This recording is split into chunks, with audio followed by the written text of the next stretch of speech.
No nkuna ba pa ho simano aduno no made soma ma ha Adom TV de adwo no ye Kasiebo Tau no pay mi am de kase ne so midin e de okatachi eje isikapa afa yensam no entwemu eni Ghana man panyin na nado danko akofo ado yensem bia wode atodwa ene se IMF sika ye ode ama my Ghana no enya de said menimo ya no my sika sem ya basa na agegu no e baba yen sakara ye bia nemom no e be di dwuma sono pa wo my dwumadi ahodo man kakra e be bo my sika sem no asaso yegina.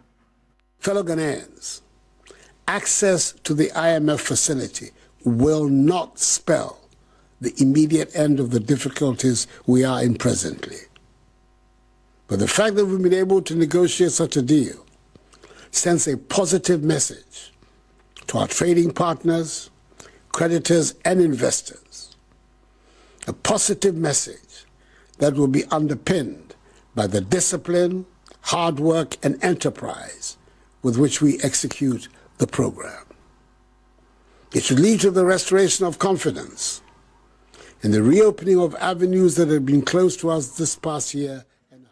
Abraga na mampanyigo so wokasa nesem bi okan ye ene say COVID-19 ampendodo na no hawe ya no man nam no ya no mkase na me so ene masa o ha no nyina ba enye se bi atwo bi ene no motwa Ghana de se no kura paisan se kode we yade ne ba ye no mde sika twitwiri die ene ko hwem se de ba ye obetimi akon e de ete yade no. Let me make it clear that COVID expenditures, essentially unplanned, have been subject at my instigation to audit by the Auditor General and are going through parliamentary processes. We all deserve to be reassured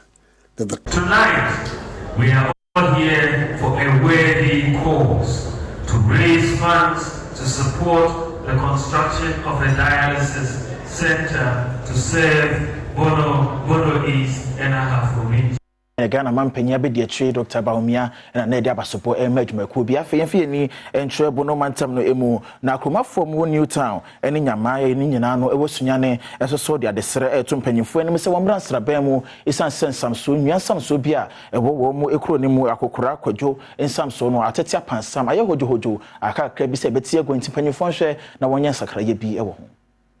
Ni wabaya ba ko na no mesuma nso nkota ade nnan ihu ya nsem baida bridge no me de me ba hye akire na maso ansuo nyame nko na me wa ha akire onyina nipa wo ho ye fa so edi nsuo fa so na de ba ko ha ye ba ko nso ne se toilet omo na nigu ha to ye bre me de me ba fa so school fro omo mo kobo ball chese nipa nam ha de bebre a chenti na ya ye fa so ya yesu aya ye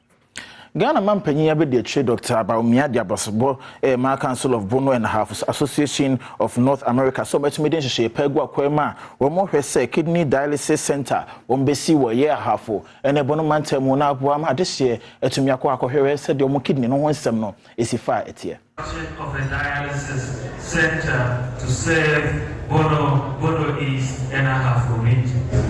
And I hope the association will not stop there, but explore other areas that you can help in the development of our regions.